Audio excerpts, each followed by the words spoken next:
नमस्कार, सुबह के 11 बज चुके हैं। आपके साथ मैं हूं मीनाक्षी जोशी। नमस्कार, आपके साथ मैं हूं प्राची पाराशर। हम फिर लाए हैं धुआंधार खबरों का एकदम ताजा तरीन बुलेटिन। अगले 1 घंटे तक खबर जहां होगी, जैसी होगी, आपको मिलेगी अभी अभी। दिल्ली, नोएडा, लखनऊ, पटना, मुंबई, सूरत, हर शहर की बड़ी खबर नॉनस्टॉप पहुंचेगी आप तक।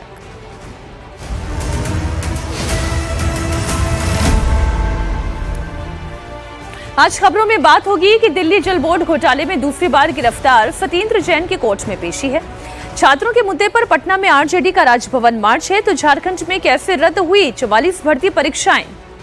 कैसे अब सोरेन के खिलाफ सरकारी कर्मचारियों ने खोल दिया मोर्चा। लखनऊ में डेयरी माफिया के खिलाफ पुलिस का एक्शन। कोलकाता के एक होटल में आग से कैसे जिंदा जल गए 9 लोग, और शहर शहर कैसे मिलावटखोरों पर हो रही है कार्रवाई।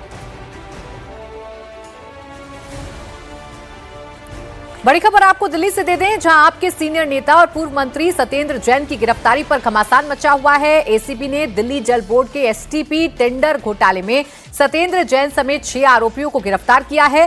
सभी की आज कोर्ट में पेशी होगी। उसके पहले सत्येंद्र जैन समेत सभी आरोपियों को एसीबी मुख्यालय पर लाया गया है। ये दूसरा मौका है जब सत्येंद्र जैन की गिरफ्तारी हुई है। इसके पहले उनकी मनी लॉन्ड्रिंग केस में गिरफ्तारी हुई। अब सीवर ट्रीटमेंट प्लांट के टेंडर घोटाले में उन पर शिकंजा कसा गया है।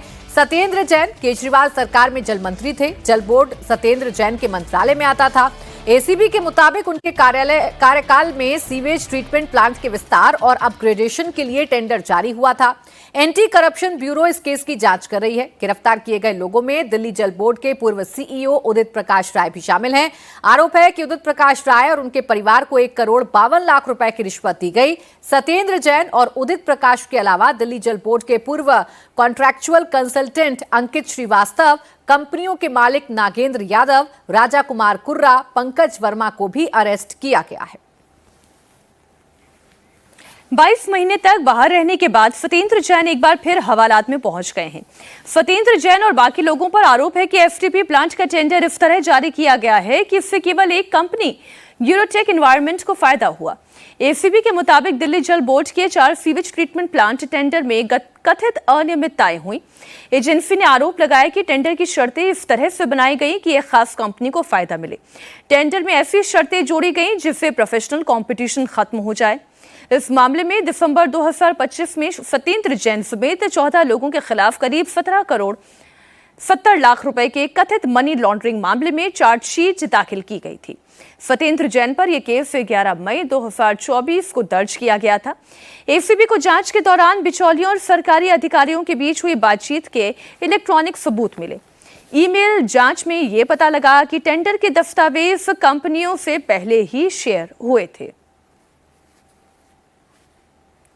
ये दूसरा मौका है जब सत्येंद्र जैन की गिरफ्तारी हुई है। इसके पहले ईडी ने मनी लॉन्ड्रिंग केस में उन्हें 30 मई 2020 को गिरफ्तार किया था। सत्येंद्र जैन 872 दिन तक जेल में रहे थे। इसके बाद 18 अक्टूबर 2024 को उन्हें बेल मिल गई थी। लेकिन अब सत्येंद्र जैन दूसरी मुश्किल में फंस गए हैं और एक बार फिर से सलाखों के पीछे हैं। सत्येंद्र जैन की गिरफ्तारी पर घमासान मचा हुआ है। आम आदमी पार्टी प्रवक्ता प्रियंका कक्कड़ ने आरोप लगाया कि पंजाब में चुनाव से पहले बीजेपी सरकार ने नया पैटर्न शुरू किया है। उन्होंने कहा कि यह तथाकथित घोटाला उस समय हुआ है जब सत्येंद्र जैन जेल में थे। सत्येंद्र जैन जी पंजाब के को इंचार्ज हैं और चुनाव आने वाले हैं, और बीजेपी ने अपना पैटर्न फिर से शुरू कर दिया है। लोग अब इन बातों को समझते हैं और कोई भी नहीं मानता जो सत्येंद्र जैन जी के खिलाफ ये झूठे मुकदमे कर रहे हैं। पहले भी इन्होंने सत्येंद्र जैन जी को झूठे केस में जेल में डाला था, और जिस टाइम वो जेल में थे तब का ये घोटाला तथाकथित घोटाला बताया जा रहा है। और उस टाइम बीजेपी ट्वीट करके क्या कह रही थी, आपके देखिए, कह रही है राघव चड्ढा ने राजेंद्र नगर की कुर्सी पर बैठ जल बोर्ड का घोटाले को दिया अंजाम। तो अब किया उन्होंने राघव चड्ढा से कोई इन्वेस्टिगेशन, किया उन्होंने राघव चड्ढा को अरेस्ट। हम लोग बीजेपी के फर्जी केसेस से डरने वाले नहीं हैं। बीजेपी तो पहले भी हमारे कितने नेताओं को फर्जी केसेस में जेल डालकर फिर हमें कोर्ट से क्लीन चिट मिली, कोर्ट ने हमें डिस्चार्ज तक दे दिया कि ये केस तो चलाने योग्य भी नहीं है। इस बार भी ऐसा होगा। सत्येंद्र जैन की गिरफ्तारी के बाद अरविंद केजरीवाल ने भी बीजेपी पर जोरदार अटैक किया। अरविंद केजरीवाल ने सोशल मीडिया पोस्ट पर लिखा है कि पिछला केस भी फर्जी था, ये केस भी फर्जी ही साबित होगा। बीजेपी पर तानाशाही का आरोप लगाते हुए अरविंद केजरीवाल ने लिखा कि जिसे मन करता है झूठे आरोप लगाकर जेल में डाल देते हैं। इनका झूठ एक बार फिर देश के सामने आएगा। बीजेपी के पाप का घड़ा अब भर चुका है। केजरीवाल को बीजेपी ने भी करारा जवाब दिया है। दिल्ली बीजेपी के अध्यक्ष हर्ष मल्होत्रा ने लिखा है कि जो काले कर्म करेगा उसका भुगतान उसको करना ही पड़ेगा, उसका भुगतान उसको भुगतना ही पड़ेगा। अपने आप को कट्टर ईमानदार कहने वाले केजरीवाल और उनके मंत्री आज फिर गिरफ्तार हुए हैं। एसीबी ने अपने ऑफिशियल स्टेटमेंट में कहा है कि सत्येंद्र जैन, उस समय के जल बोर्ड के अधिकारी, सीईओ और ठेकेदार, इनके बीच में मनी ट्रेल साफ तौर से मिली है। अपने आप को कट्टर ईमानदार कहने वाली पार्टी केजरीवाल और उसके नेता सत्येंद्र जैन आज फिर गिरफ्तार हुए हैं, जिसका खामियाजा इस सीवेज ट्रीटमेंट प्लांट का जो इन्होंने घोटाला किया है, इसका खामियाजा दिल्ली की जनता को भुगतना पड़ा है। केजरीवाल जो बार बार माफी मांगते थे, मैं यमुना जी को साफ करने के लिए मुझे 5 साल चाहिए, मैं अभी नहीं कर पाया, मुझे माफ कर दो, अगले 5 साल दे दो। 2020 में फिर इन्होंने 5 साल मांगे, माफी मांगी दिल्ली की जनता से। इसलिए मांगी क्योंकि मोटा घोटाला, मोटे पैसे का घोटाला सत्येंद्र जैन अधिकारी और उस समय के जो ठेकेदार थे उन्होंने किया है, जिसकी वजह से यमुना जी के जो सीवेज ट्रीटमेंट प्लांट लगने थे वो प्लांट नहीं लग पाए और उसके लिए जो आवंटित पैसा था वो सत्येंद्र जैन अधिकारी और ठेकेदारों की जेब में गया है।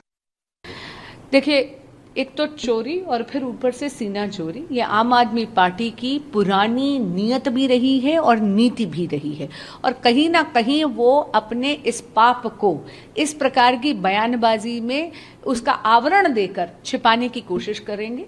लेकिन इतना जरूर कहूंगी कि ये जो पब्लिक है ये सब जानती है, and like I said, the law will take its own due course and I am sure that the people of Delhi will definitely get the justice that they deserve. हमारे सहयोगी कुमार सोनू इस वक्त एसीबी दफ्तर से लाइव जुड़ गए हैं। पहले तो बताएं ये पूरा मामला किस तरीके से खुलकर सामने आया, क्योंकि मामला तो कोई नया नहीं है। इस वक्त आम आदमी पार्टी आरोप ये लगा रही है कि पंजाब का चुनाव सामने है तो सत्येंद्र जैन को गिरफ्तार कर लिया गया। देखिए, आपको बता दें कि दिल्ली जल बोर्ड ने उस वक्त एक टेंडर निकाला था जब दिल्ली में अरविंद केजरीवाल की सरकार थी और सत्येंद्र जैन जो हैं जल मंत्री थे। उस दौरान एसटीपी यानी सीवेज ट्रीटमेंट प्लांट के एक्सटेंशन और अपग्रेडेशन के लिए ये टेंडर निकाला गया, जिसमें इकोटेक एनवायरमेंट प्राइवेट लिमिटेड को ये पूरा टेंडर मिला। और आरोप ये है कि एसीबी का कि इस टेंडर प्रक्रिया के जो नियम और जो शर्तें थी वो निजी कंपनी को फायदा पहुंचाने के लिए उसमें बदलाव किया गया, और कुछ ऐसी शर्तें थी जो जरूरी नहीं थी, उसके बावजूद भी उन शर्तों को रखा गया ताकि कंपनी विशेष को इसमें फायदा मिल सके। जिसके बाद साल 2024 में मई के महीने में एसीबी ने इस पूरे मामले में मुकदमा दर्ज किया था, एफआईआर दर्ज की थी और जांच की जा रही थी इस पूरे मामले को लेकर। जिसके बाद एसीबी ने 18 तारीख को दिल्ली सरकार के पूर्व मंत्री सत्येंद्र जैन, दिल्ली जल बोर्ड के पूर्व सीईओ उदित प्रकाश राय और उनके 4 और सहयोगियों को गिरफ्तार किया है, जिसमें से 3 जो हैं निजी व्यक्ति हैं। अब आपको बता दें कि दरअसल पूरा मामला क्या है। पूरा मामला ये है कि इस निजी कंपनी को फायदा पहुंचाने के लिए ये पूरी टेंडर प्रक्रिया में नियम और शर्तों में बदलाव किया गया। 1,52,00,000 रुपए जो हैं वो उदित प्रकाश राय और उनके परिवार या फिर उनके रिश्तेदारों के खातों में गए, और ये जो पैसा ट्रांसफर हुआ वो दूसरी कंपनी के जरिए जो है ट्रांसफर हुआ, यानी जो बिचौलियों की कंपनियां थी। तो फिलहाल एसीबी के पास तमाम इलेक्ट्रॉनिक एविडेंस हैं जिसमें बिचौलियों और जो अधिकारी गिरफ्तार हुए हैं उनके बीच के जो कन्वर्सेशन है उसके इलेक्ट्रॉनिक सबूत एसीबी के पास मिले हैं। फिलहाल आज एसीबी की टीम जो है वो सत्येंद्र जैन, उदित प्रकाश राय समेत सभी आरोपियों को दिल्ली की राउज एवेन्यू कोर्ट में पेश करेगी। तकरीबन 12 बजे के करीब ये कोर्ट में पेशी होगी और वहां से इनकी रिमांड मांगी जाएगी। रिमांड अगर मिलती है तो उसके बाद आगे इसमें जांच की जाएगी। हालांकि अब इस पूरे मामले को लेकर मीनाक्षी दिल्ली में राजनीति शुरू हो गई, बीजेपी वर्सेज आम आदमी पार्टी। आम आदमी पार्टी का जैसा कहना है कि वो सत्येंद्र जैन को इसलिए गिरफ्तार किया गया क्योंकि वो को इंचार्ज हैं पंजाब के और पंजाब में इलेक्शन है, लेकिन जबकि ये मामला 2024 पुलिस से जुड़ा हुआ है। देखिए, और ये इसमें बिल्कुल जांच कहा करने के जा बाद जो सकता है, है, पुलिस एक लड़ाई नैरेटिव के फ्रंट पर लड़ी जाती है और एक लड़ाई कानूनी फ्रंट पर लड़ी जाती है। तो कानूनी फ्रंट पर तो फिलहाल आम आदमी पार्टी पीछे दिखाई दे रही है। बहुत शुक्रिया आपका पूरी जानकारी के लिए कुमार। और अब पटना में जारी छात्रों के प्रोटेस्ट की बात, इसके बीचों बीच आरजेडी आज सड़क पर उतर रही है। पेपर लीक और सिवान में छात्रों पर फायरिंग के खिलाफ तेजस्वी यादव थोड़ी ही देर में राजभवन मार्च करने वाले हैं। ये मार्च जेपी गोलंबर गांधी मैदान से शुरू होगा और इनकम टैक्स गोलंबर पटना विमेंस कॉलेज होते हुए लोक भवन तक जाएगा। इसको लेकर आरजेडी ने बड़ी तैयारी की है। पटना में इस वक्त सैकड़ों की संख्या में आरजेडी कार्यकर्ता जमा हैं। इसे देखते हुए पटना की सड़कों पर भारी संख्या में पुलिस तैनात है। आरजेडी की हल्ला बोल और पटना के गर्दनी बाग में छात्रों के आंदोलन तेज होने से पहले ही बीपीएससी ने चौथे चरण की टीआरई 4.0 का नोटिफिकेशन जारी कर दिया है। इसके तहत 32,388 टीचर्स की भर्ती की जाएगी। भर्ती प्रक्रिया के लिए 1 सितंबर से आवेदन शुरू होगा। तो पटना में अब से थोड़ी ही देर में जेपी गोलंबर से तेजस्वी यादव के नेतृत्व में आरजेडी मार्च करने वाली है। पेपर लीक, पुलिस का एक्शन, इसके खिलाफ सड़क पर आरजेडी उतरेगी। पटना के गर्दनी बाग में छात्रों का ये प्रोटेस्ट शुरू होगा। प्रोटेस्ट के बीच इधर बीपीएससी के छात्रों ने भी नोटिफिकेशन निकाला है। 32,388 छात्रों की भर्ती के लिए नोटिफिकेशन जारी किया गया है। अब ये देखें, एक तरफ टीचर की पदों की भर्ती पर या फिर यूं कहें नियुक्ति को लेकर जो लगातार मांग उठाई जा रही थी, सरकार ने उस पर तो पॉइंट स्कोर कर लिया है। अब तेजस्वी यादव मैदान पर निकल रहे हैं। जनता का सपोर्ट हासिल करने के लिए वो कितने कामयाब होंगे या नहीं, ये देखने वाली बात होगी। तेजस्वी के मार्च से पहले सम्राट चौधरी ने भी बड़ा दांव खेल दिया है। टीचर्स की भर्ती का नोटिफिकेशन जारी कर दिया है। बिहार लोक सेवा आयोग ने चौथे चरण की भर्ती की अधिसूचना जारी की है। टीचर्स रिक्रूटमेंट एग्जाम 4 के तहत 32,388 पदों पर भर्ती की जाएगी। हालांकि पटना की गर्दनी बाग में छात्र अभी भी धरने पर हैं। अब छात्र ये कह रहे हैं कि प्रीलिम्स और मेंस की जगह केवल एक ही परीक्षा होनी चाहिए। बहाली की नोटिफिकेशन जारी होने के बाद भी धरना जारी रखने का ऐलान है। वहीं परीक्षा में नेगेटिव मार्किंग खत्म करने की भी मांग की जा रही है। तेजस्वी यादव थोड़ी देर में सड़कों पर उतरने वाले हैं और उन पर हमला कुछ समय पहले तक आपको बता दें कि उनकी ही पार्टी में जो प्रवक्ता रहे मृत्युंजय तिवारी, जिन्होंने अब पार्टी छोड़ दी है, उन्होंने ही तेजस्वी यादव पर हमला किया। मृत्युंजय तिवारी ने कहा कि राजभवन मार्च नहीं, तेजस्वी का करियर और आरजेडी बचाओ मार्च है।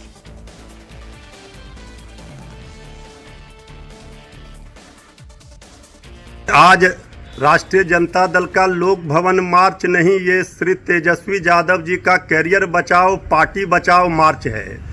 जब तेजस्वी जी की जरूरत सड़कों पर थी तो विदेश घूम रहे थे, जब सदन चल रहा था तो विदेश में थे। तो अब पार्टी को बचाना है, उनका नेतृत्व कोई स्वीकार नहीं कर रहा है, तो आदरणीय लालू प्रसाद जी से आने के लिए अपील करवा रहे हैं। बिहार में सम्राट सरकार ने छात्रों नौजवानों के भविष्य को सजाने संवारने का काम किया है और सारी मांगों को पूरा कर लिया है। सम्राट सरकार कृत संकल्पित है युवाओं को रोजगार देने के लिए, अवसर प्रदान करने के लिए और छात्रों के भविष्य को उज्जवल बनाने के लिए। ये तो उपद्रवियों का मार्च होना है, इसमें कोई छात्र नौजवान आने वाले नहीं हैं। और नीतीश चंद्र हमारे सहयोगी जुड़ गए ज्यादा जानकारी के साथ। नीतीश, सबसे पहले बताइए आरजेडी की क्या तैयारी है? जो मृत्युंजय तिवारी कह रहे हैं, क्या वाकई में ऐसा है कि तेजस्वी यादव जो खोई हुई जमीन है बिहार में, उसे एक बार फिर से तलाशने की कोशिश कर रहे हैं इस मार्च के जरिए? जी देखिए, पटना में गांधी मैदान में जेपी गोलंबर से ये मार्च शुरू होना है, लोक भवन मार्च। और यहाँ से आमतौर पर जब भी कोई प्रदर्शन होता है तो बैरिकेडिंग लगा दी जाती है, यहाँ से आगे बढ़ने नहीं दिया जाता है। लेकिन यहाँ पर कोई बैरिकेडिंग नहीं लगाई गई है। इसका मतलब ये हुआ कि यहाँ से जब मार्च शुरू होगा तो ये डाकबंगला चौराहा तक जाएगा, वहाँ पर पुलिस ने बैरिकेडिंग लगा रखी है। जब तेजस्वी यादव यहाँ पर आएंगे, थोड़ी देर में तेजस्वी यादव को यहाँ पर आना है और यहाँ से जब वो मार्च शुरू करेंगे तो डाकबंगला चौराहे तक जाएंगे। और इसमें ज़्यादातर वो लोग हैं जो पार्टी के कार्यकर्ता दिख रहे हैं, सबके हाथ में तिरंगा है, हालांकि पार्टी का झंडा नहीं है। और पोस्टर बैनर लेकर लोग पहुंचे हैं। आप देखिए जो भी पोस्टर है, बिहार का फ्यूचर लोडिंग सरकार अभी भी बफरिंग, इसी तरह मेहनत का मोल दो, युवाओं को रोजगार दो, हर के पास अलग अलग पोस्टर। और यहाँ देखिए विशाल राजभवन मार्च, पेपर लीक, लाठीचार्ज और AK-47 फायरिंग के खिलाफ। कहाँ से आए हैं? हम लोग जैतिया से हैं, फतवा विधानसभा। तेजस्वी जी कितने देर में पहुंच रहे हैं? आधा घंटा में आ जाएंगे। तो ये अलग अलग जिलों से कार्यकर्ता आए हैं और चूंकि ऐलान भी किया गया था, ये कहा गया था कि अलग अलग जिलों से काफी तादाद मुझे ये में जो बताएं कार्यकर्ता है नीतीश, वो यहाँ आप जब पहुंचे लोगों को और देख रहे यहाँ पर हैं, देखिए अधिकांश सुन लोग रहे हैं, आपको उनसे वो बात दिखेंगे कर रहे जो हैं, पार्टी के तो क्या ये आरजेडी के कार्यकर्ता ज्यादा हैं और छात्रों की संख्या इसमें कम है, या फिर छात्रों की संख्या ज्यादा है और कार्यकर्ताओं की संख्या कम है? प्रवक्ता आरिफ हुसैन बोल रहा हूँ। क्या आज मार्च में तो आगे कहाँ तक जाएंगे? माँ तक, राजभवन तक जाएंगे। यहाँ से लेकिन आगे तो जाने नहीं दिया जाएगा। नहीं देगा तो फिर उसकी बात देखी जाएगी, आगे पहले निकलेंगे उसके बाद देखेंगे। लाठियां भी चल सकती हैं। चलेगी, देखा जाएगा। गोली भी चलाएंगे तो खाएंगे। हाँ, छाती ओपन है। अगर उन्होंने बच्चों पर AK-47 चलाया है तो हम अपने बच्चों और कोई गोली हम लोग पीठ पर नहीं खाएंगे। जो जितनी भी गोलियां चलेगी सब हम लोग सीना पर लेंगे। तो अलग अलग जिलों से आए हुए पार्टी के कार्यकर्ता हैं और ये बता नहीं, मेरे रहे हैं दो कि प्रश्न हर हैं चीज के नीतीश। लिए आप तैयार हैं। चूंकि पार्टी के कार्यकर्ता ज्यादा दिखाई दे रहे हैं, इसलिए आप इनमें पूछिए कि छात्रों की जो मांग थी वो तो सम्राट चौधरी ने सुन ली। मुख्यमंत्री ने परीक्षा की तिथि भी जारी कर दी है। 1 सितंबर से TRE 4th परीक्षा की डेट आ चुकी है। और वो जो AK-47 की भी बात कर रहे हैं, उसमें भी जिसने AK-47 चलाई उसका सस्पेंशन हो गया है। तो क्या थोड़ी देर नहीं होगी इस मार्च को करने में? जी बिल्कुल, देखिए चूंकि ये जो प्रदर्शन है, राजभवन मार्च है, वो मोटे तौर पर जो लाठीचार्ज की घटनाएं हुई थी और सीवान में जो AK-47 से गोलियां चली थी उस मामले को लेकर है। सरकार ने कार्रवाई कर दी, लेकिन तेजस्वी यादव ने कल प्रेस कॉन्फ्रेंस करके ये कहा कि जिसके आदेश से गोली चली उसके खिलाफ कार्रवाई होनी चाहिए। और जाहिर है, अभी यहाँ देखिए आरजेडी के तमाम नेता यहाँ पहुँचने लगे हैं। भाई वीरेंद्र यहीं पर हैं। अधिकार के लिए लड़ाई लड़ रहे हैं। ये बताइए कि जो मांग थी, सीवान के DMSP का तबादला हो गया, नोटिफिकेशन छात्रों का निकल गया, तो देर तो नहीं चले हो गई? ठीक है, देर सवेर से ही सही, लेकिन तेजस्वी यादव अब पटना की जो सड़क है उसे नापने की कोशिश कर रहे हैं और सरकार के खिलाफ माहौल बनाने की कोशिश कर रहे हैं। शुक्रिया आपका तमाम जानकारी के लिए। इस बीच एक बड़ी खबर आपको बता दें, सत्येंद्र जैन को लेकर ACB निकल चुकी है। थोड़ी देर में सत्येंद्र जैन की कोर्ट में पेशी होगी। तो जल बोर्ड से जुड़ा हुआ ये घोटाला है जिसमें सत्येंद्र जैन की गिरफ्तारी हुई है और अब थोड़ी देर में सत्येंद्र जैन को कोर्ट में पेश किया जाएगा और आगे की रिमांड की मांग ACB की तरफ से की जाएगी। आपको जानकारी दे दें, सत्येंद्र जैन को दूसरी बार गिरफ्तार किया गया है। इससे पहले भी सत्येंद्र जैन जेल के पीछे रहकर आ चुके हैं, सलाखों के पीछे रहकर आ चुके हैं और एक बार फिर से उनकी गिरफ्तारी हुई है। इस पर पॉलिटिकल नैरेटिव सेट करने की कोशिश आम आदमी पार्टी कर रही है और इसे सीधा सीधा पंजाब चुनाव से जोड़कर देख रही है। आम आदमी पार्टी का ये कहना है कि चूंकि पंजाब में चुनाव हैं और सत्येंद्र जैन पंजाब में संगठन का काम भी देख रहे हैं, जिम्मेदारी संभाल रहे हैं, तो जानबूझकर परेशान करने की कोशिश की जा रही है। पंजाब चुनाव की वजह से सत्येंद्र जैन की गिरफ्तारी हुई है, जबकि मामला पुराना है। एक ही निजी कंपनी को टेंडर देने का ये पूरा का पूरा मामला है जिसमें ACB ने सत्येंद्र जैन को गिरफ्तार किया है और अब कोर्ट में उन्हें पेश किया जाएगा। ACB उनको लेकर निकल चुकी है, किसी भी वक्त कोर्ट पहुंचेंगे और कोर्ट में सत्येंद्र जैन को पेश किया जाएगा। अरविंद केजरीवाल हो या पार्टी के तमाम नेता सत्येंद्र जैन की इस गिरफ्तारी का विरोध कर रहे हैं, जबकि बीजेपी ये कह रही है कि जैसे कर्म किए हैं उसका परिणाम तो भुगतना ही होगा।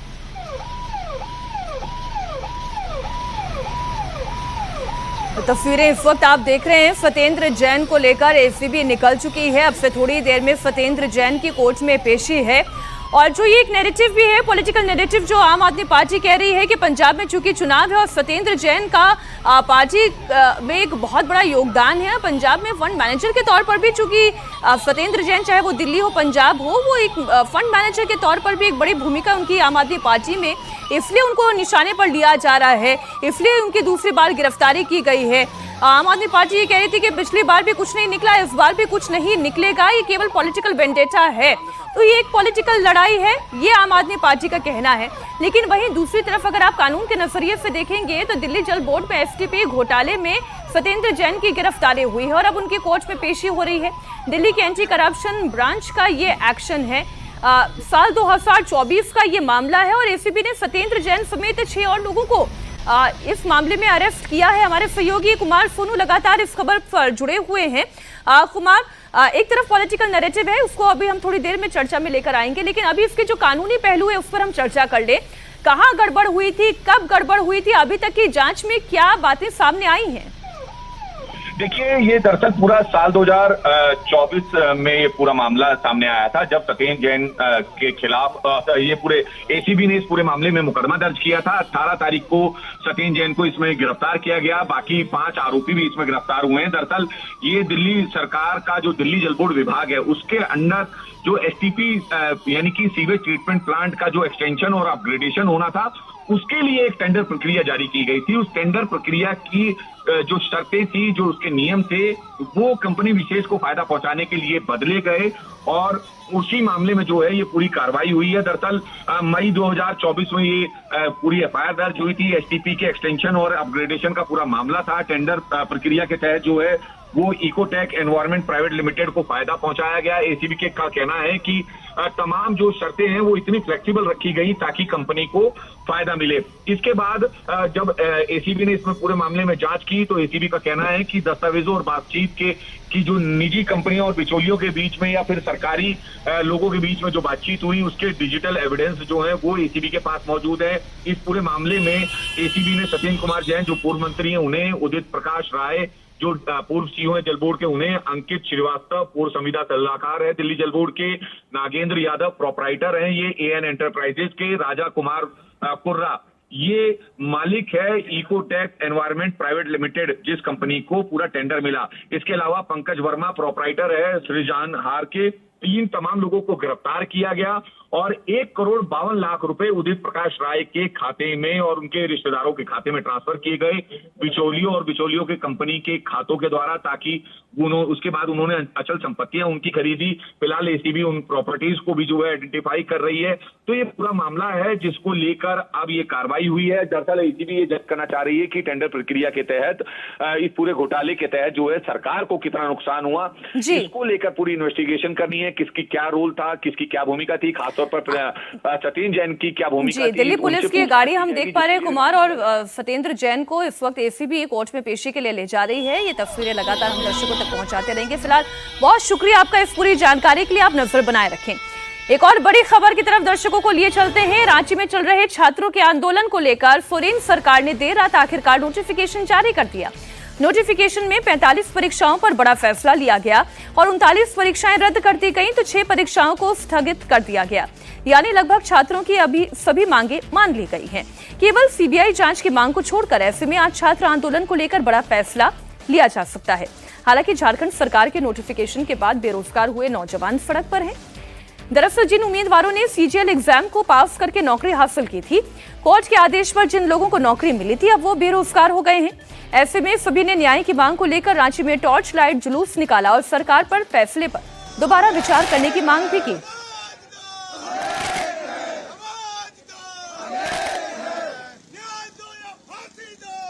रांची में सोरेन सरकार के फैसले के बाद छात्रों ने अपना अनशन तो खत्म कर दिया है, लेकिन अब वो कर्मचारी सड़क पर उतर आए हैं जिनकी नौकरी जाने वाली है।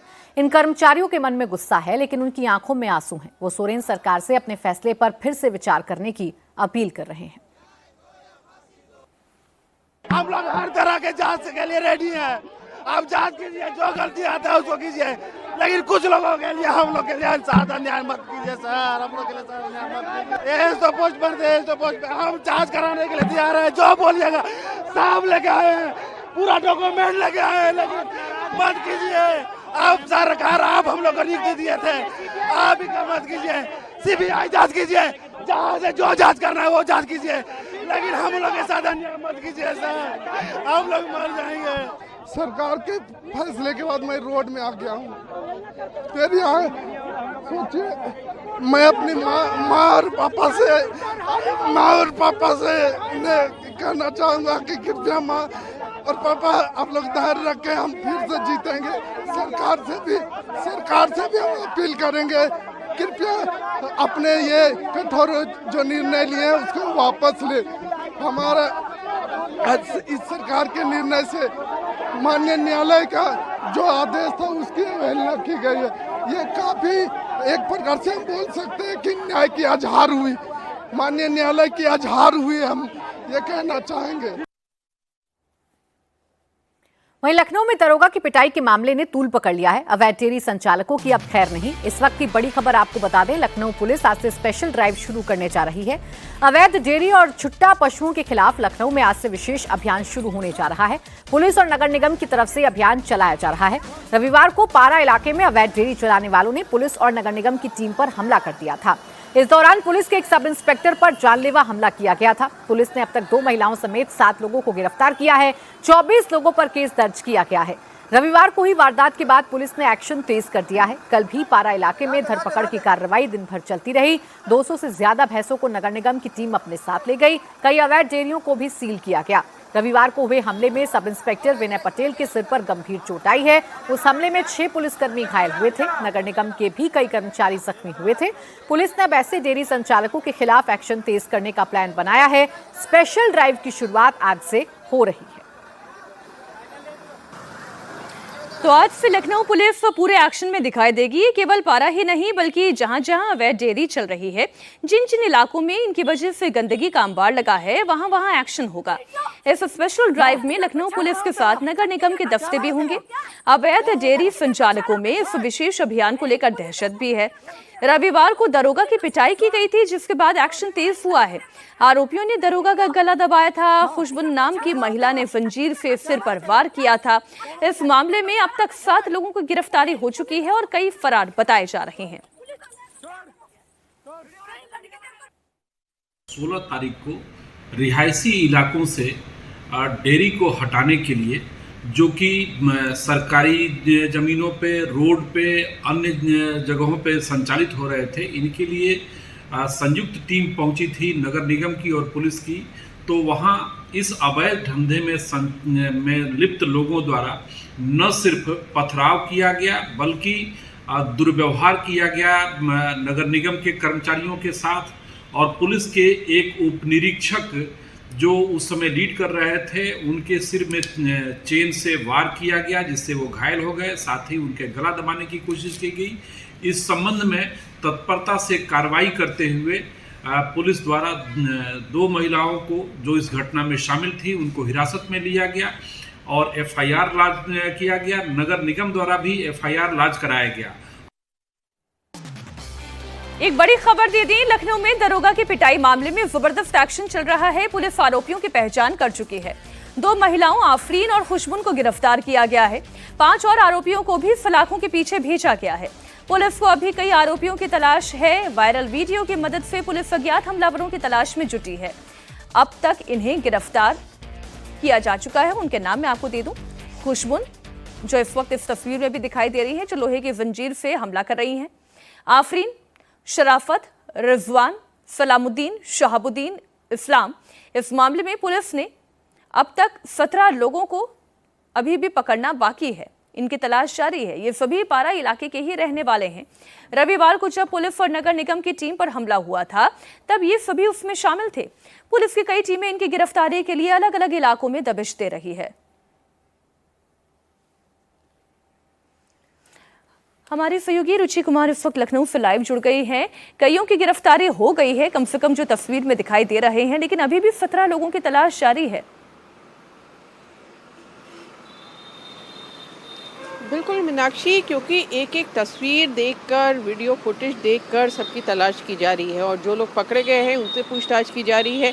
क्योंकि उस इलाके में जितने लोग हैं सब एक दूसरे को जानते हैं। सब यही काम करते हैं कि शहरी जो रिहायशी इलाके हैं वहाँ पर अवैध तरीके से भैंसों का पालन करते हैं और दूध वहाँ से बेचने का काम करते हैं। तो ये सब एक दूसरे को जानते हैं। तो पुलिस उनसे भी पूछ रही है कि ये लोग कहाँ भाग गए। और पुलिस का ये कहना है, सरकार का भी ये कहना है कि किसी को भी बख्शा नहीं जाएगा। इस मामले में जो भी दोषी होगा उसके खिलाफ कार्रवाई होगी। अब नगर निगम और पुलिस की तरफ से इसमें FIR कराई गई है, तो पुलिस कार्रवाई कर रही है। दूसरी तरफ क्योंकि लखनऊ की अगर मीनाक्षी आप बात करेंगी तो जिस इलाके में ये घटना हुई है, जिसमें हमला हुआ है पुलिस पर और नगर निगम की टीम पर, वहीं पे पारा में ही ज़्यादा लोग हैं जो अवैध तरीके से भैंस का पालन कर रहे हैं। बहुत जगह सड़कें बंद कर दी हैं, जगह जगह गोबर पड़ा रहता है, वहाँ पर नालियाँ चौक हैं, लोगों को दिक्कत होती है, हादसे हो जाते हैं। तो वहाँ पर ये ड्राइव ज़्यादा चलेगी। लेकिन लखनऊ का चिन्हट इलाका भी है, विकास नगर है, अलीगंज है, मड़ियाओं है, इन इलाकों में भी हमें तो रुचि ये देखकर हैरानी हो रही है, इतने सख्त लॉ एंड ऑर्डर के बाद ऐसी हिम्मत की पुलिस वालों के ऊपर जानलेवा हमला कर दिया जाए। ऐसे लोगों के मोराल को तो ध्वस्त करने की बड़ी आवश्यकता है। बहुत शुक्रिया रुचि आपका इस पूरी जानकारी के लिए। और अब बात आधे हिंदुस्तान में बाढ़ बारिश से मची हुई तबाही की। उत्तर प्रदेश से उत्तराखंड और हिमाचल से जम्मू कश्मीर तक कुदरत ने भयंकर तबाही मचाई है। लगातार हो रही मूसलाधार बारिश से नदियां उफान पर हैं। उत्तर प्रदेश में प्रयागराज और वाराणसी के हालात बड़े खराब हैं। गंगा के बढ़ते हुए जलस्तर की वजह से निचले इलाके पूरी तरह डूबे हुए हैं, तो वहीं पहाड़ों में भी हाहाकार मचा है। ऋषिकेश में गंगा खतरे के निशान से ऊपर है। हिमाचल में लैंडस्लाइड के चलते 80 से ज्यादा सड़कें बंद हैं। मौसम विभाग ने आज 23 राज्यों में भारी बारिश का अलर्ट जारी किया है। मतलब हालात और बिगड़ने वाले हैं। पहाड़ों पर हो रही मूसलाधार बारिश के चलते मैदानी इलाकों में कोहराम मचा हुआ है। तबाही की नई तस्वीर भी आई है। जहां तक आपकी नजर जाएगी केवल पानी ही पानी नजर आएगा। कुदरत ने ऐसा कहर बरपाया है कि दुकान, मकान, खेत खलिहान सब पानी में समा गया है।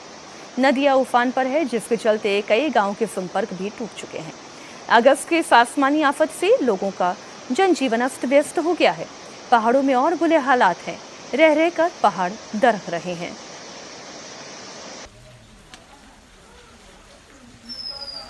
ये 5 तस्वीरें आप देख रहे हैं। भद्रक इस वक्त अपने खतरे के निशान से ऊपर बह रही है। निचले इलाकों में बाढ़ आ चुकी है। ऋषिकेश की बात करें तो उत्तराखंड में ऋषिकेश भी गंगा का विस्तार आप देख रहे हैं और पानी का बहाव भी लगातार बढ़ता चला जा रहा है। पंचकुला, हरियाणा की भी तस्वीरें आपके सामने। लगातार पानी जो बह रहा है वो अपने साथ बहुत सारी मिट्टी गाद लेकर बह रहा है। रियासी, जम्मू कश्मीर और लाहौल स्पीति, हिमाचल प्रदेश की भी तस्वीरें कुछ एक ही सी हैं। हिमाचल प्रदेश में इस वक्त लोगों को दो तरफा मार झेलनी पड़ रही है। सोलन में मूसलाधार बारिश के बाद भयंकर लैंडस्लाइड हुई। लैंडस्लाइड के बाद सड़क धंस गई। तभी वहां से गुजर रहा डंपर मलबे की चपेट में आ गया। डंपर खाई में गिरते गिरते बचा। ये तस्वीर आप देख लीजिए, कितनी भयावह तस्वीरें हैं। अचानक से लैंडस्लाइड हुई और इस लैंडस्लाइड का नतीजा क्या हुआ, ये तस्वीरों को देखकर अंदाजा लगाया जा सकता है। एक सेकंड तो ऐसा लगा कि डंपर गया, लेकिन वो मलबे के बीच फंस गया और खाई में गिरने से बच गया। लगातार हो रही बारिश की वजह से पहाड़ दरक रहे हैं, सड़कें धंस रही हैं, जिसकी वजह से बड़े बड़े हादसे हो रहे हैं। ये हादसा हिमाचल के सोलन में हुआ।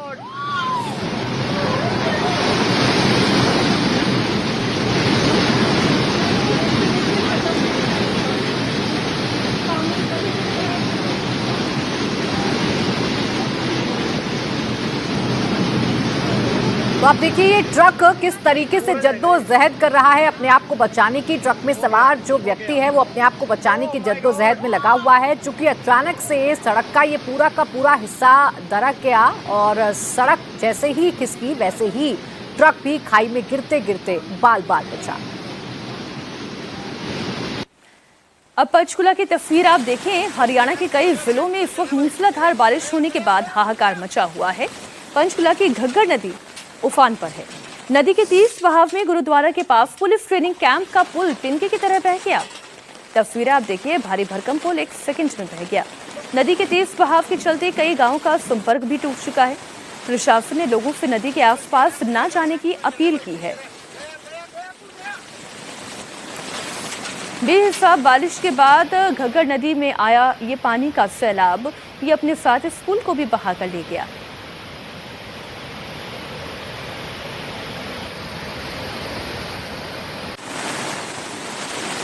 एक बार फिर से इन तस्वीरों को देखें।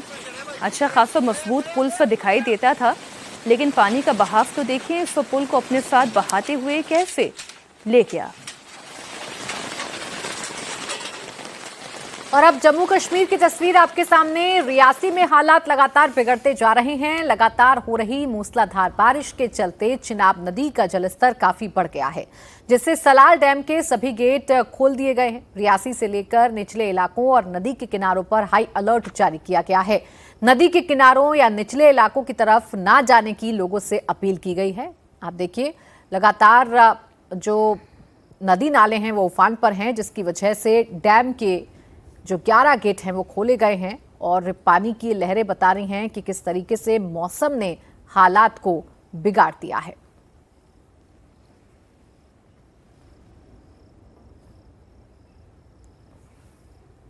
अब तस्वीर ओडिशा की। भद्रक नदी इस वक्त उफान पर है। लगातार मूसलाधार बारिश की वजह से ये तबाही की तस्वीरें हैं। सालंदी और बैतरणी नदी का जलस्तर बढ़ने के कारण सैकड़ों गांव डूब चुके हैं। यातायात ठप हो चुका है। जिन सड़कों पर गाड़ियां फर्राटे भरती हुई दिखाई दे रही थी, जरा ढूंढ के बताइए वो सड़कें कहाँ हैं। आज वो सड़कें तालाब में तब्दील हो चुकी हैं। चारों तरफ केवल पानी ही पानी दिखाई दे रहा है। स्कूलों को बंद कर दिया गया है। प्रशासन ने लोगों से सुरक्षित जगहों पर जाने की अपील कर दी है। इस वक्त हालात क्या हैं, इन तस्वीरों को देखें आप। लगातार तस्वीरें जो हैं वो खुद अपनी गवाही दे रही हैं। बारिश की वजह से पूरा इलाका पानी में डूबा हुआ नजर आ रहा है।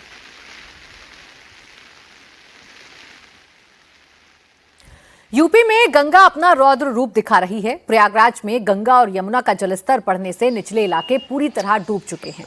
हालात आप देखिए, चारों तरफ सिर्फ पानी ही पानी है। लोगों का दावा है कि एक मंजिला मकान पानी में डूब गए हैं। बारिश के चलते स्कूलों को बंद कर दिया गया है। हालात ये हैं कि लोग जिंदगी बचाने की जद्दोजहद कर रहे हैं। स्थानीय लोगों का कहना है कि हर साल बाढ़ आती है, घर डूब जाते हैं।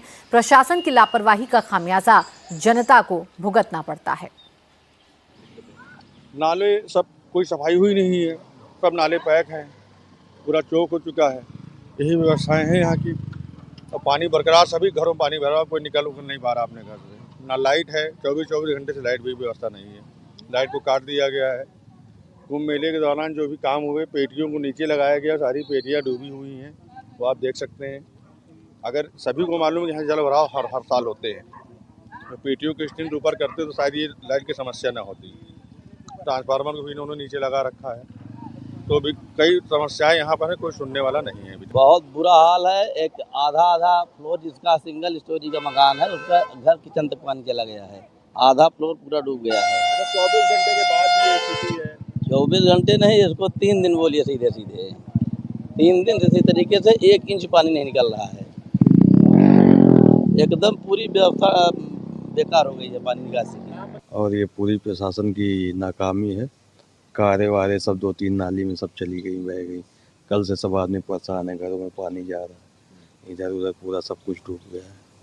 कितनी दिक्कतें हो रही हैं? अरे सर बहुत दिक्कत हो रही है। पूरी जानवर सब इधर से उधर घूम रहे हैं, आदमी परेशान है सब।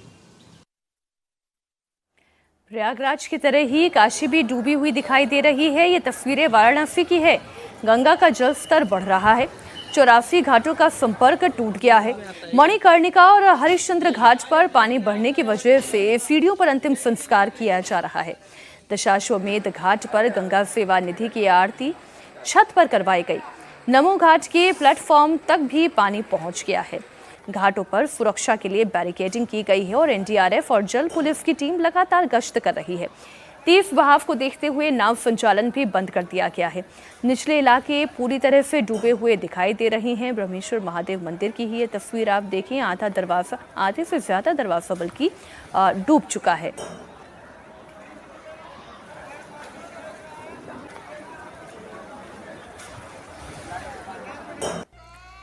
और अब ऋषिकेश में गंगा नदी खतरे के निशान से ऊपर बह रही है। उसकी तस्वीर भी आप देखिए। निचले इलाकों और गली मोहल्लों में भी पानी घुस गया है। परमार्थ निकेतन का प्रसिद्ध गंगा आरती स्थल और घाट जलमग्न हो चुके हैं। खतरे को देखते हुए प्रशासन ने श्रद्धालुओं और स्थानीय लोगों से गंगा के घाटों और किनारों के पास न जाने की सख्त अपील की है।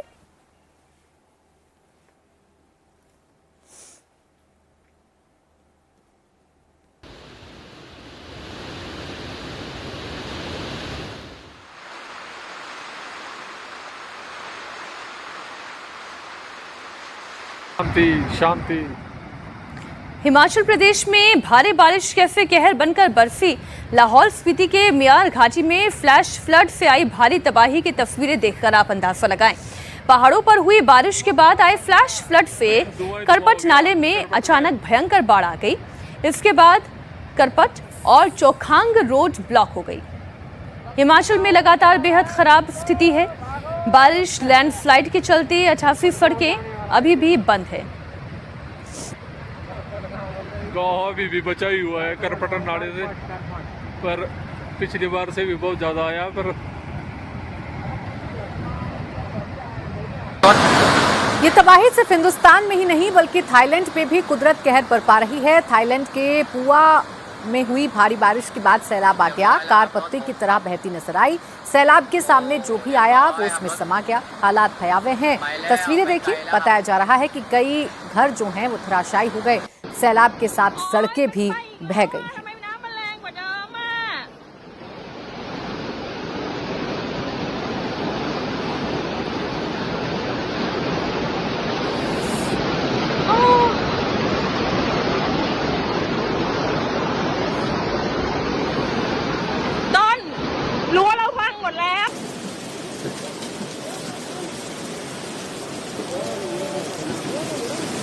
और अब चिली की तस्वीर भी आप देखिए। ये चिली टोकोपिला शहर है जहां बाढ़ बारिश के बाद भयंकर तबाही मची है। देखिए कार कैसे तिनके की तरह बह गई। हालात बेहद भयावह हैं। बताया जा रहा है कि कई इलाके मलबे में तब्दील हो चुके हैं।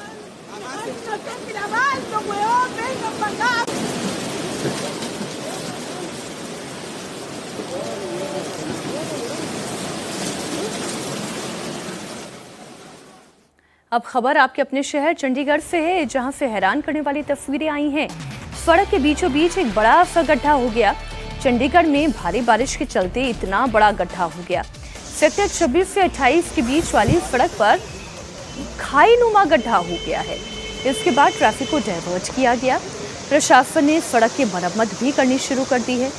गनीमत तो ये रही कि जिस वक्त ये हादसा हुआ उस वक्त वहाँ कोई मौजूद नहीं था, कोई गाड़ी भी नहीं गुजर रही थी, वरना सोचिए कितना बड़ा हादसा हो जाता। इतना बड़ा गड्ढा है।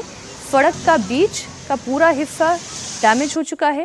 किनारे फुटपाथ तक का ये पूरा हिस्सा धंस कर नीचे चला गया।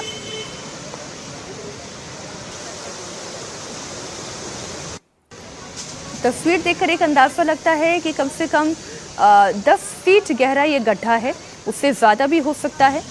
चंडीगढ़ में, जबकि चंडीगढ़ की अगर आप टाउन प्लानिंग देखिएगा तो टाउन प्लानिंग बहुत अच्छी तरीके से की गई है। चाहे वहाँ के सर्कल्स हों, चाहे रोड्स हों, चाहे आसपास का ग्रीन बेल्ट हो, उन चीज़ों का बड़ा ख्याल रखा गया है। इस तरीके की तस्वीर इसलिए सामने आना ये बड़ी हैरानी पैदा करता है कि आखिर क्या वजह रही। क्या सड़क की गुणवत्ता अच्छी नहीं थी? क्या वाकई इतना ज़्यादा पानी बह गया जिसकी वजह से सड़क कमज़ोर हो गई? यहाँ पर तो सीधे तौर पर सिविल कंस्ट्रक्शन की लापरवाही दिखाई दे रही है, वरना इतना बड़ा गड्ढा कैसे हो सकता है सड़क पर? इधर यूपी के सिद्धार्थनगर में बुलडोजर एक्शन से हड़कंप मच गया है। यहाँ एक मदरसे पर पीले पंजे से प्रशासन ने प्रहार किया है। सिद्धार्थनगर में बुलडोजर एक्शन से लोगों का गुस्सा भड़क गया। अवैध मदरसे और मस्जिद को बुलडोजर से ध्वस्त कर दिया गया। पिपरा रामपाल इलाके में अवैध मदरसे को गिराने के बाद लोग सड़कों पर आ गए। अराबिया जियाउल मदरसे को तहसीलदार और डीएम के कोर्ट ने जो है वो अवैध ठहराया था, जिसके बाद बुलडोजर कार्रवाई शुरू की गई। इस मदरसे के खिलाफ साल 2022 में पहली बार तहसीलदार कोर्ट में शिकायत की गई थी। 5 अगस्त को डीएम ने भी इसे अवैध बताते हुए ध्वस्तीकरण का आदेश जारी किया था। तहसीलदार ने पहले ही इसे गिराने का आदेश दे दिया था। कल जब बुलडोजर चला तो लोग इसका विरोध करने लगे।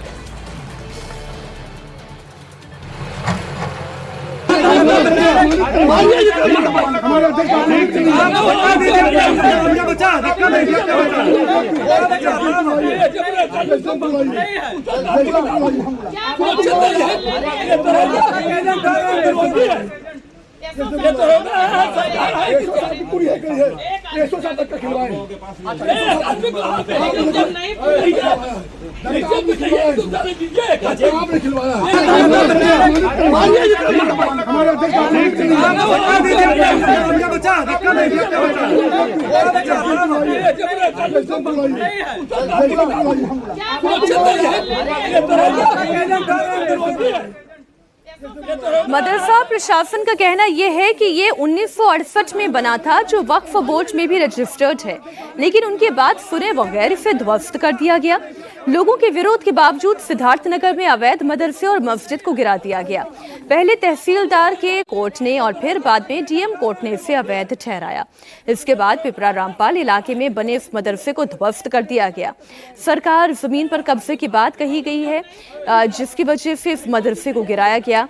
बताया ये भी जा रहा है कि ये मदरसा खेल के मैदान पर बना था, अवैध था। क्या कुछ कहना है एसडीएम का, ये भी आपको सुनाते हैं।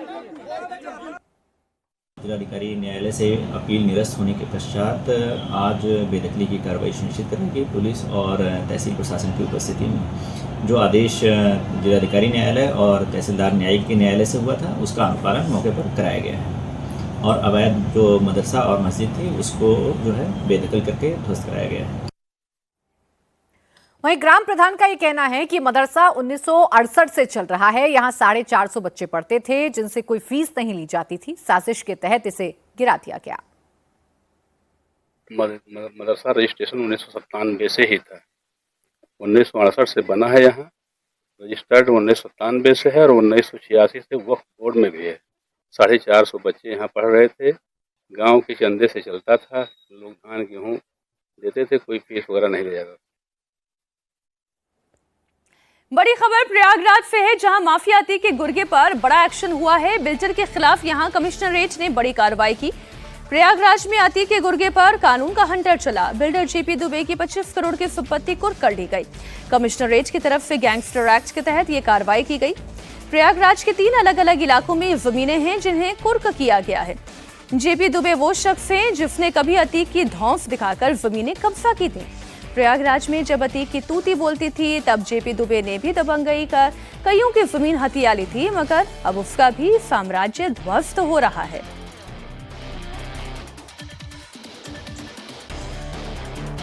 पुत्र हरिप्रसाद दुबे निवासी 528 साहा उर्फ पीपल गांव, थाना एयरपोर्ट, कमिश्नरेट प्रयागराज, स्थायी पता ग्राम सोंगराम मनीपट्टी, थाना पवारा, जिला जौनपुर के विरुद्ध अंतर्गत धारा 14(1) गैंगस्टर एक्ट में पारित आदेश दिनांक 17/8/2026 के क्रम में चंद्रभानपुर में स्थित आलाजी संख्या 157 रकबा 1600 वर्ग मीटर को कुर्क किया गया है।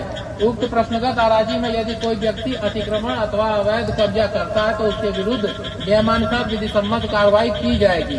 आज्ञा से श्रीमान पुलिस आयुक्त, कमिश्नरेट प्रयागराज। और अब बात मिलावटखोरी की। यूपी से गुजरात तक मिलावटखोरों पर बड़ा एक्शन हुआ है। मुनाफे के लिए सेहत से खिलवाड़ करने वालों का भंडाफोड़ करते हुए फूड विभाग ने भारी मात्रा में नकली घी, पनीर और चिली सॉस बरामद की है। ये मिलावटी घी और पनीर को धड़ल्ले से बाजारों में बेचा जा रहा था। गुजरात से खाद्य विभाग की टीम ने हजारों लीटर नकली घी बरामद किया है, तो वहीं मथुरा से नकली पनीर पकड़ा गया है जो बाजारों में सप्लाई होना था।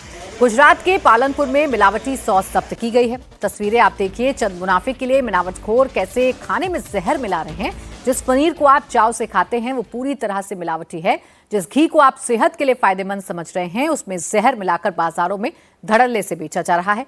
हैदराबाद में 25 टन से ज्यादा मिलावटी घी बरामद किया गया है। उत्तर प्रदेश की मथुरा से एक बड़ी खबर आ रही है। मथुरा में खाद्य विभाग की टीम ने नकली पनीर फैक्ट्री पर छापेमारी करते हुए 500 किलो नकली पनीर बरामद किया है। इसके साथ ही भारी मात्रा में मिलावट का सामान भी जब्त किया गया है।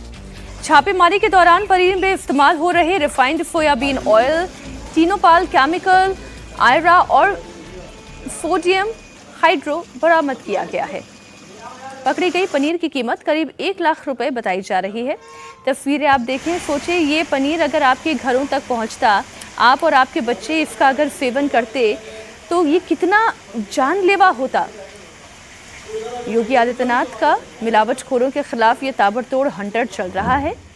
मथुरा हो जहां से रेड में ये तमाम चीज़ें बरामद की गई हैं, चाहे जहरीला दूध हो, इस जहरीले दूध से बना हुआ जानलेवा पनीर हो, ये सब कुछ जब्त किया गया।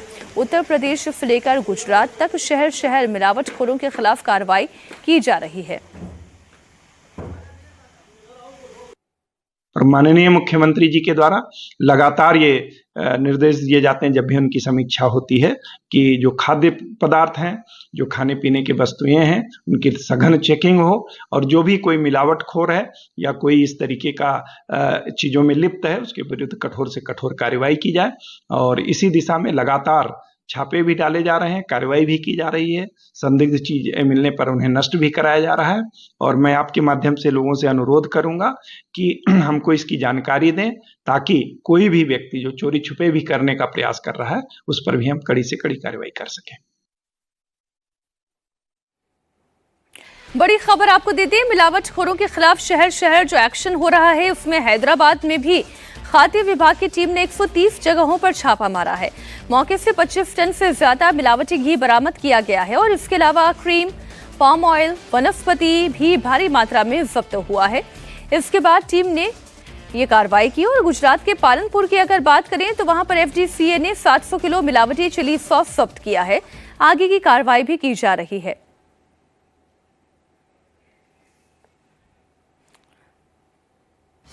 हैदराबाद के अलावा गुजरात के पालनपुर में एफडीसीए ने करीब 700 किलो चिली सॉस बरामद किया। गुजरात एफडीसीए के रेड के दौरान ये मिलावटी सॉस जब्त किया गया। इसके बाद लैब में सैंपल जांच के लिए भेजे गए और जांच के नतीजों के आधार पर ही आगे की कार्रवाई की जाएगी।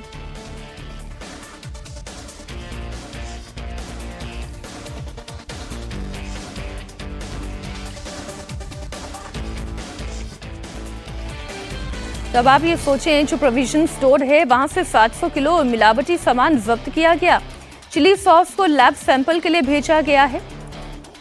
इस चिली सॉस का कलर ही बता रहा है कि एक तो इसके अंदर कलर बहुत ज्यादा मिलाया गया है, न जाने किस तरीके के केमिकल्स मिलाए जा रहे हैं, सेहत से खिलवाड़ किया जा रहा है।